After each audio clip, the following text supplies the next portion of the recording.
And now,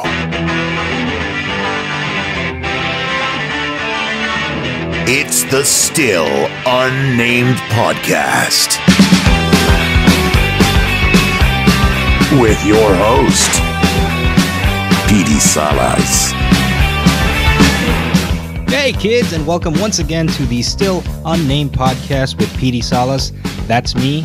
I am him, broadcasting from the TSUP Network Studios located in the back offices of Bio's Bar and Grill.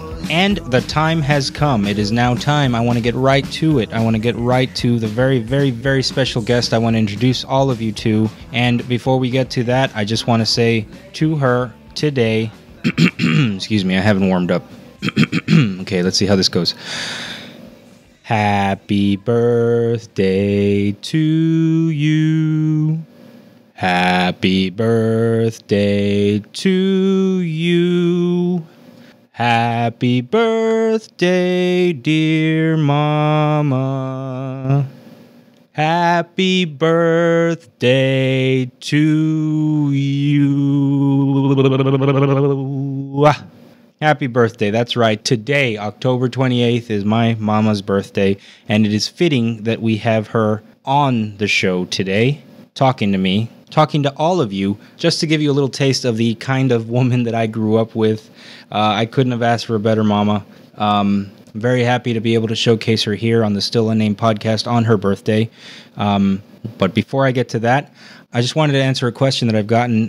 About 2 or 3 people have asked me if there's any special significance to the music that I play that leads into the interview segment of the show. And yes, there is. At the beginning, the first 2 episodes, I kind of used the same song because I didn't really, we were still trying to get it up and running. We were still trying to figure out, throw some spaghetti up against the wall and see if it sticks, see if it's ready to go. But yeah, starting with my sister, episode 3, I started to try and if it wasn't specifically a song that pertained to that person, at least there was a message. Like in Alyssa's episode, my sister, the song I used to intro her was a song called Little Sister by the Queens of the Stone Age. So see how it's fitting? Robert Ceballos, always been one of those 80s guys, so I gave him the Back to the Future, the Power of Love from Back to the Future.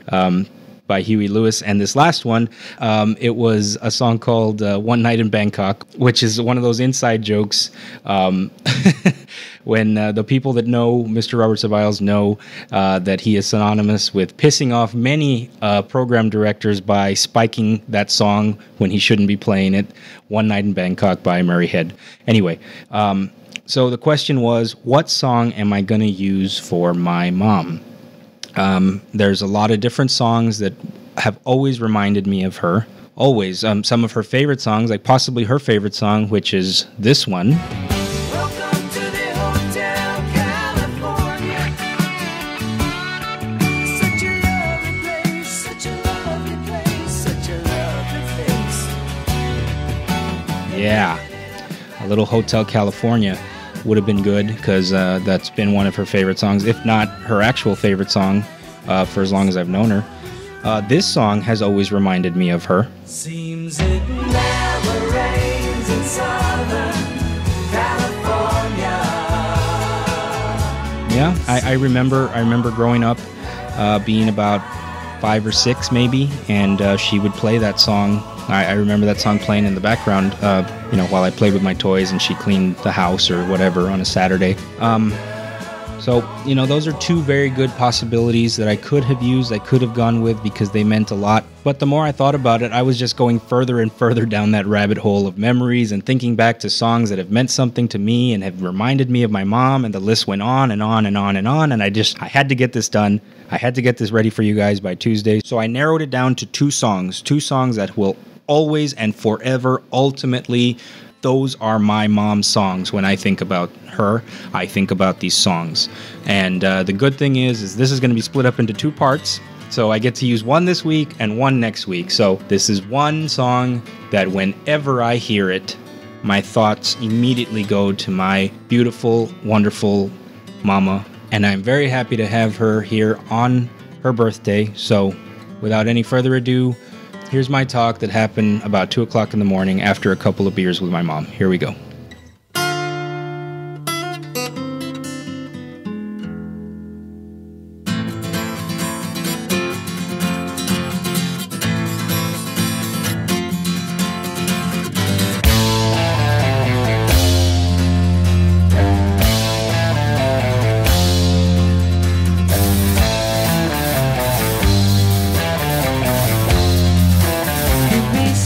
Mama. Hi, baby son.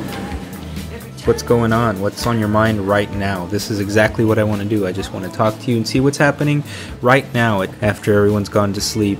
It's just you and me here in the old podcast studios. Have we named it? Named what? You're unnamed. I think it's going to stay that way. The Still Unnamed Podcast. So I am here, the long-awaited Right.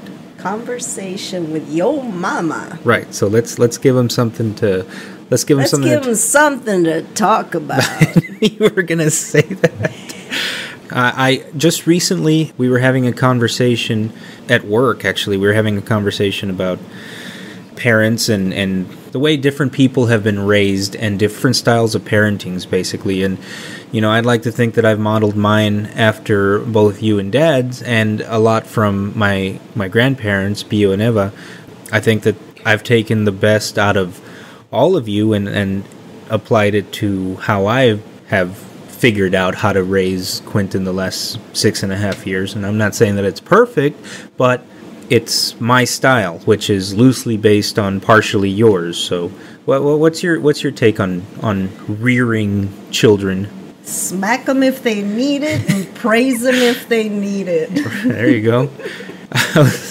I was telling a friend of mine about the Cindy paddle, the one Michael threw away? Yes, that's your story, that's your claim. I don't know. I honestly don't know anything about how that thing disappeared. It's either up in a tree or under the house.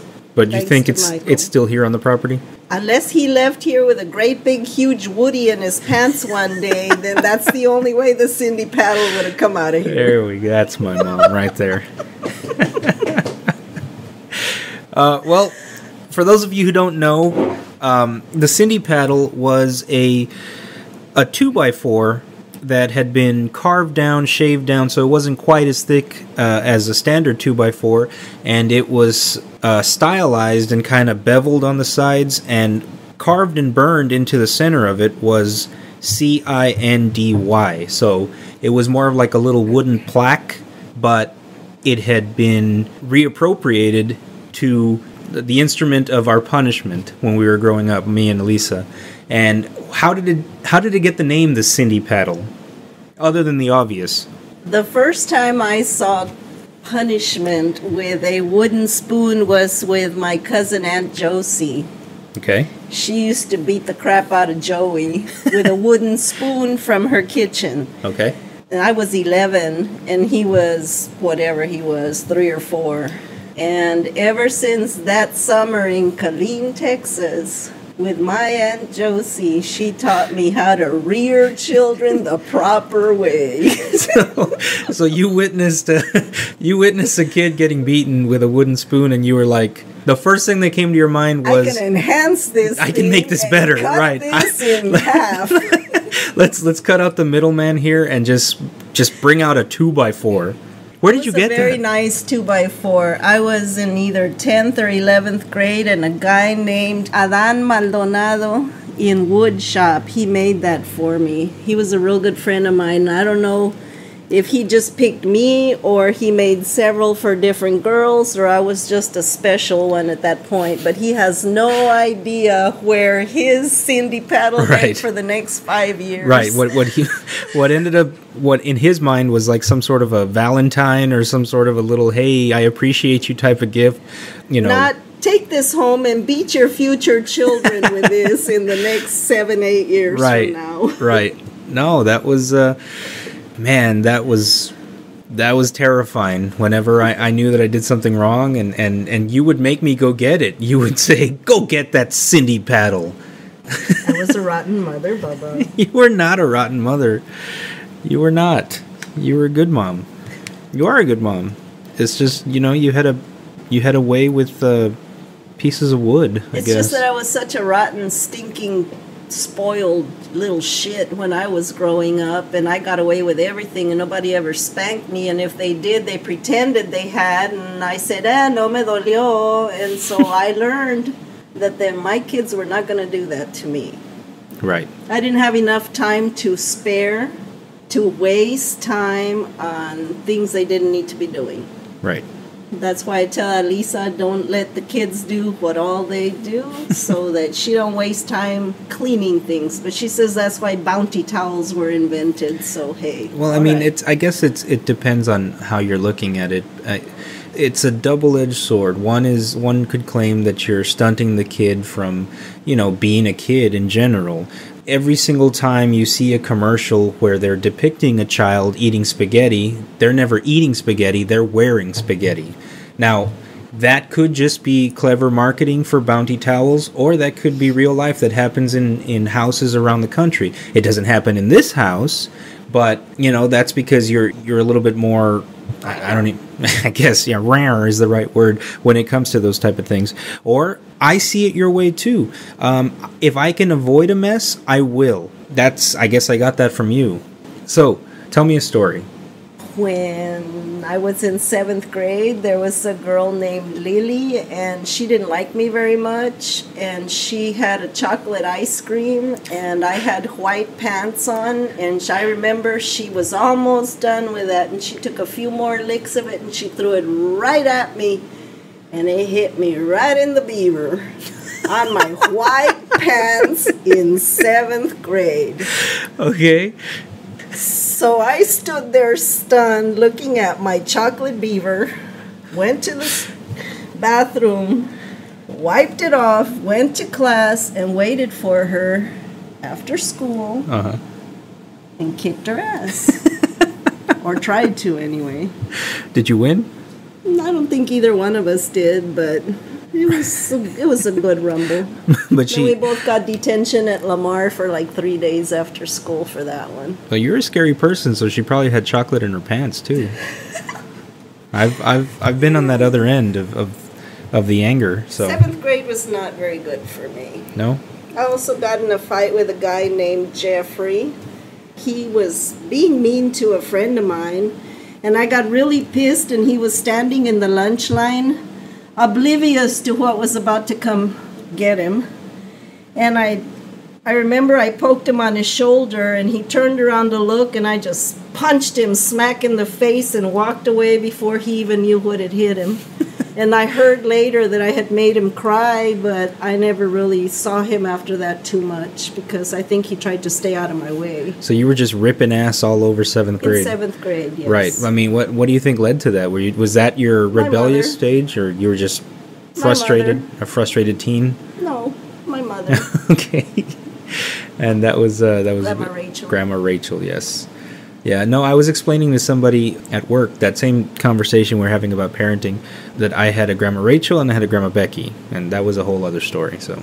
Yep, a whole other episode 12 or 17 coming on down that road till you guys get to know me a little better and aren't so afraid to tune in. We might have that one later on down the road. Yes, that's quite a story. I forgot how it came up. I know what it was. Someone asked me, like, where Quentin got his white skin and colored eyes and all that stuff, and I give him my standard. Right, my grandpa's a white man. That's my standard answer, and they don't seem to believe me. Grandma Becky says it was. Well, I really don't know. And you just not too long. Well, I mean, it was about 10, 12 years ago, right? That you just reconnected with him. 17 years. 17. Wow, longer than I thought. How did you, I mean, just for people listening, like, how did you locate him? Oh, because I'm such a computer wizard, and I found out there was something called People Search back 18 years ago, and I threw in his name, and he came out. There was 3 of them. There was one in New York, one in California, and him in Atlanta. And I thought it was Georgia, but it turned out to be Atlanta, Texas. Okay. So I called each one, and the first one was a recording, so I didn't want to say, hey, you know what, I'm kinfolk to you, Mr. Blaine. So I didn't leave a message, and I went on to the next one, and the phone was disconnected. So I went on to the third one, and that's when I found him. Wow, okay. Yeah. And had you known that name, Ralph Blaine? Always. You'd always known his name? Always known his name. Grandma Rachel hated his guts. Oh, well. Mainly because he was white. That's that deep-rooted, old-fashioned racism. 1920, 1930, 40s racism. I get it. I dig. I love my job. If my boss would allow me to take control, I'd love my job even more because I like to repo.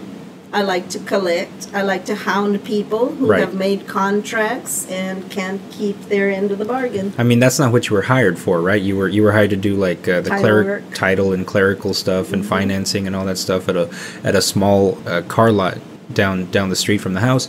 But in the last few years, you've really you really liked doing the repos. I love that priceless look on somebody's face when you get to their door and you knock and they're like, "Sí, te puedo atender." And you're like, "Hey, remember me, man? Remember me 18 months ago?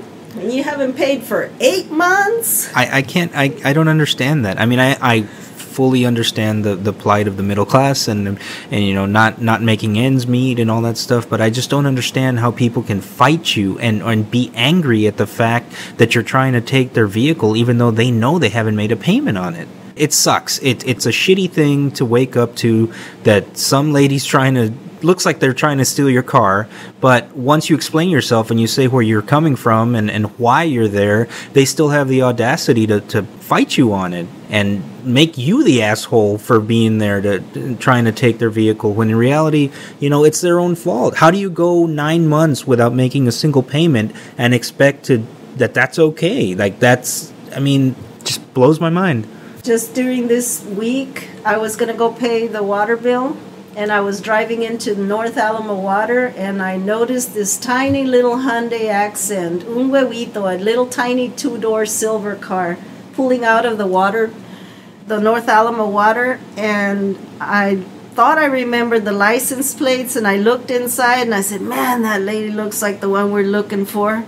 So I forgot to pay my bill, made a U-turn, got in the middle of everybody's business, and turned back out in that street and chased her ass down. And so I call my boss and I say, "We're going south on Cesar Chavez, and you better come out in Trenton and Cesar Chavez by the time we're there." And sure enough, he was there at the stop sign waiting for us, and we both chased them down for about 5 miles until they finally stopped.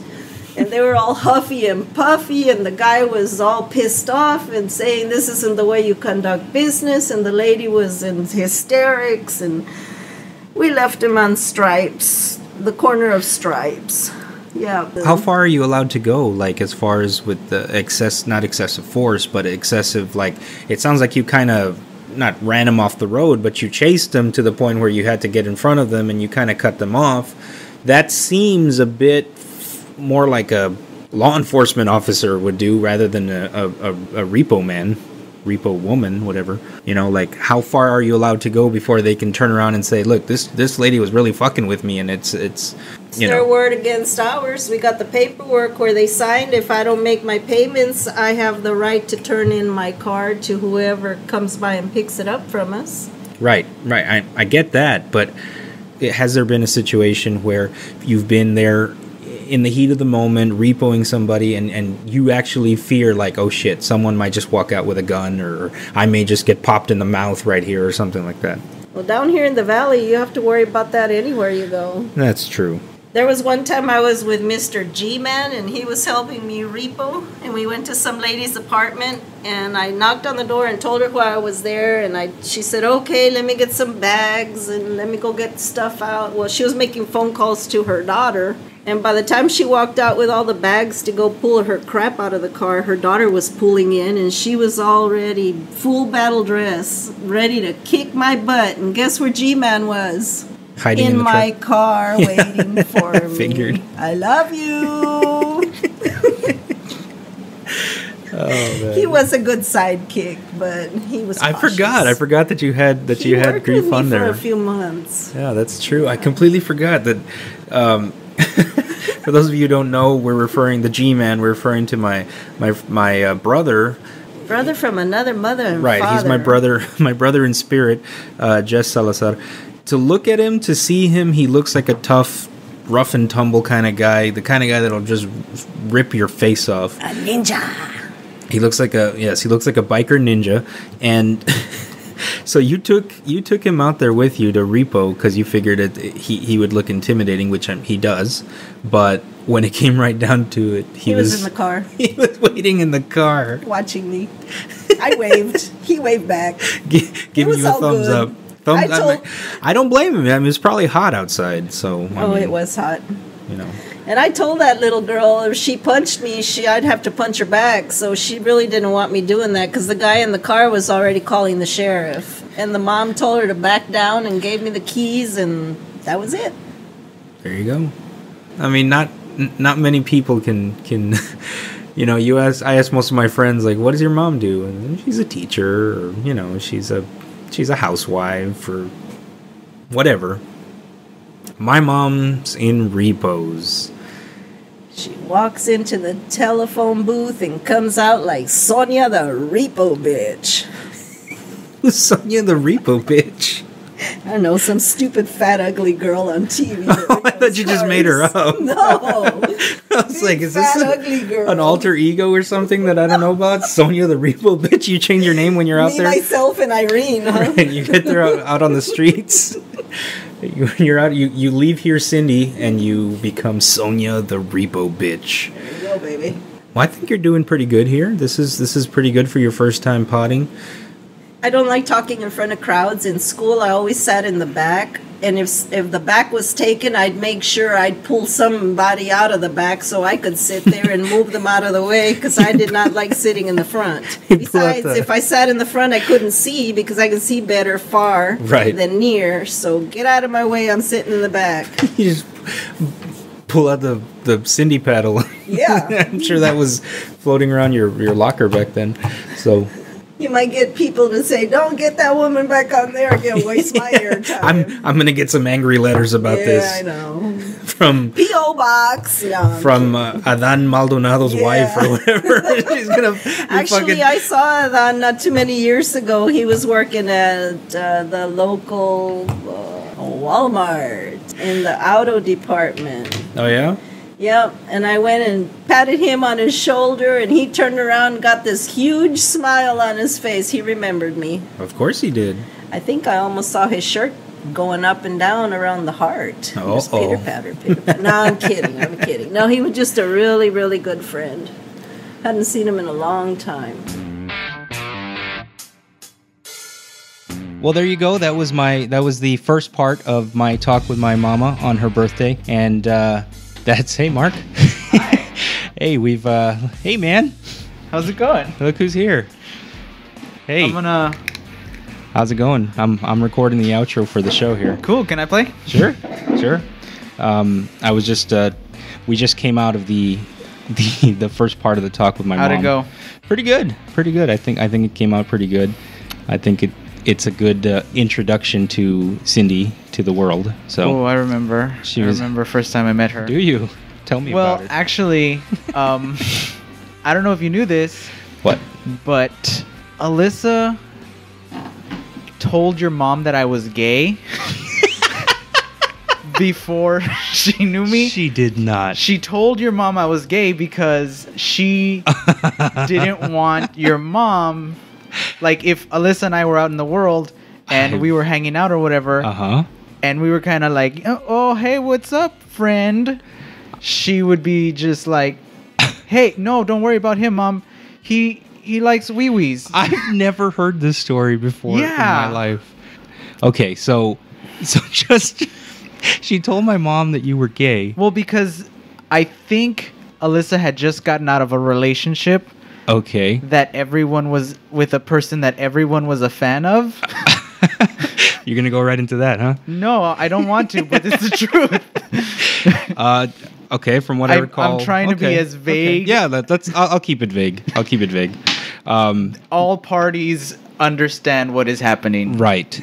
So all of a sudden, from our standpoint, Alyssa had a boyfriend, but she was hanging out with this new guy, and the new guy was apparently gay. Yeah. That's the story. So it's okay. That's the gay. story she went with. He's not trying to get at me or nothing. He's just, he likes boys. Why the fuck would she tell her that? And why has no one told me? Not my mom, not anyone's ever shared that story with me. I don't know. But yeah, that's Really? yeah. She told your mom, and I don't think I was formally introduced like, hey, this is my gay friend. Mhm. So that's not what happened. If that's what you're thinking, Right. She was just like, hey, I hang out with this guy sometimes, and he likes dick. I don't know, just he's not interested in me at all. Old cock loving Mark. Yeah, that's me. Wow. That's what it said in my yearbook. Most likely to eat dick. Yep. A lot of people think I'm gay. It's because I use my hands a lot, I think. Yeah, you're very animated. You use what are those things called? The magic fingers or Gesture. Oh, spirit fingers. the spirit fingers? Thank Yeah. you. No, magic fingers are those things in That's how we had Harley. Hey now. That's her now. brother. That's my sister. But now I know you like penis. So It's okay. Yeah. that was the perfect story to tack on to the end of this. Really cool. I can't top that. That is amazing. that ladies and You gentlemen seem was speechless. I'm speechless. I was about to go into my spiel to end the show but this was, ladies and gentlemen, what you just heard was completely true, and I have not heard this story before in my life, and he decided to drop this on me right now. Yeah, it's kind of like when the first time I ever met her, Alyssa was like, "Hey, she thinks you're gay. Don't worry about it." She just I did not know I was gay. So she outed you before you were ready to come she was out like, to my mom. "Oh, by the way, in case you ever meet my mom, you're gay." And I was like, "Oh, thanks." And she didn't have to prep you very much, right? She just No. said, "Be yourself," basically. Oh, low blow. But yeah, a lot of people Wow. first impersonation is like, "Is he gay?" Really? Yeah, at work too. Okay. Everywhere I go. I mean, I'm not offended by it. No, I mean, not that there's anything wrong with it. I have been told by Republicans.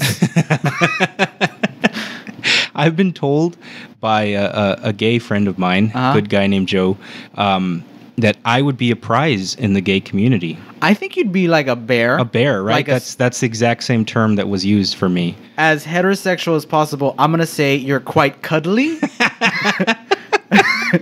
Can I say that? Well, you said it. I'm not editing that out. Okay, thank you. I think I would like to snuggle with you. Okay, now you're taking it. Okay, that's the now line. you're earning. Okay. Yeah, that's the line, and you're walking it. Okay. you haven't crossed it yet. Just like, but like in sleeping bags, so it's okay. Because there's Not Brokeback Mountain. Oh, I've gone too far. Yeah, now you've gone too far. Oh boy, I've never seen that film. I have. Is it watched good? It's actually it's a love story. Believe it or not, it is. I believe it. I mean, it was It's a just very well made love story. It just happens to be with two gay cowboys. So. That's too bad. Well, I mean, not too bad, but spoilers. Everybody ruined it. It's like when it turned out, what's his face was dead at the end of Sixth Sense. Oh, Bruce Willis. Bruce Willis. Spoilers. Yeah. That's one of the biggest spoilers in like Yeah. that you have to warn everybody. 'cause Yeah. That was one of the greatest swerves I've ever seen in a movie ever. It That was- was pretty damn It's good. great. It's right up there with I don't know, Littlefoot's mom dying. God, that was sad. But that wasn't so much a swerve, was it? That was just No. unexpected. It's like, oh no, she's fighting the T-Rex. You go with your grandparents. Eat the starflower leaf. Okay, I don't know. I haven't seen that movie in years. Yeah, I know. I have a weird memory. As you can see, I remember being called gay by your mom. Well, she never called me gay, but Well, not to your face. that's true. You probably know better than I do. Well, that all makes sense now. Wow. Yep. I came over here to tell you something. Okay. You know what? I need an on-air light here, just because you didn't know I was recording in here. Yeah. That's okay. This is pure gold. I'm glad you walked in. But anyway, what did you want to tell me? You remember how we were just talking to Alyssa, and she was like, "Oh, Sherlock comes back next month." Oh yes. For those who are not aware, Sherlock is a great BBC show. It is fantastic. Benedict Cumberbatch. I say Cumberbatch because I like saying it that way. And Okay. Martin Freeman, who is fantastic. He's in everything now. He's in every British film. Yeah. Everything. He's awesome. He's anyway. all the things. She said, "Oh, it's gonna be back next month." She was lying. She was completely wrong. It's coming back in 2016. And she said it's coming back next month. Next month. Okay. She's just pulling that right out of her ass. She's doing like she did earlier, where she's like, "Oh yeah, it's definitely this," and she doesn't know at all what she's talking about.